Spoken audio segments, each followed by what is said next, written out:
Welcome back everyone, Crowon here, and we're going to tackle UCE Destroy On. So we're going to go ahead and get it imported in. Destroy On and import.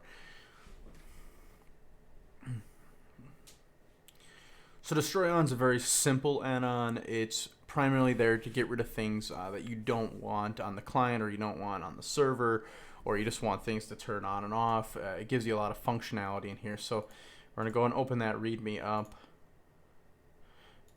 like so. And there's no core changes or anything you need to really do for this one. It's just to give you some nice control to help performance-wise on your client or in your server. So we're going to expand the scripts in this one so you can see all the options. So all these scripts are usable based on their name tag, what they're going to do. And you just drag and drop them onto what you want. So if you wanted to destroy on the client, meaning this is server logic only, it doesn't need to exist on the client side, you're going to go ahead and destroy on client. Once the client runs, it'll destroy anything with this on it, which means just delete it entirely.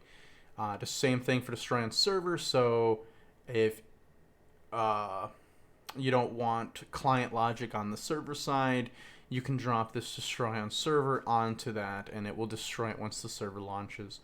And then these ones were added recently. These deactivates are the same concept.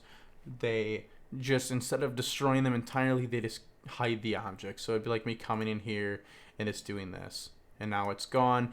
And the only benefit for this is it's just not taking up any memory. It's not trying to process this lighting now because it's not there. That's the only benefit. It does help performance-wise.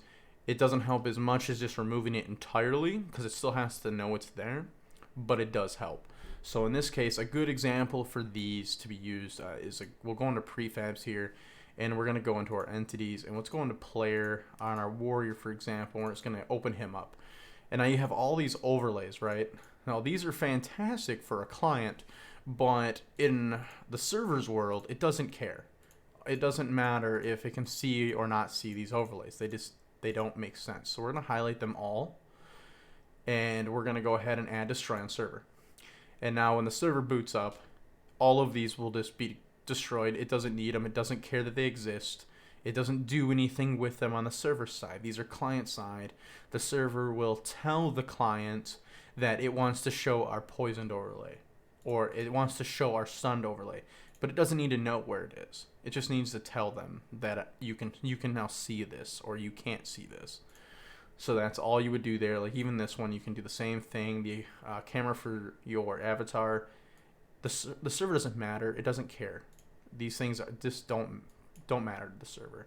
So close that up. Now there is no real way to show you the functionality of this without building out a server and running it.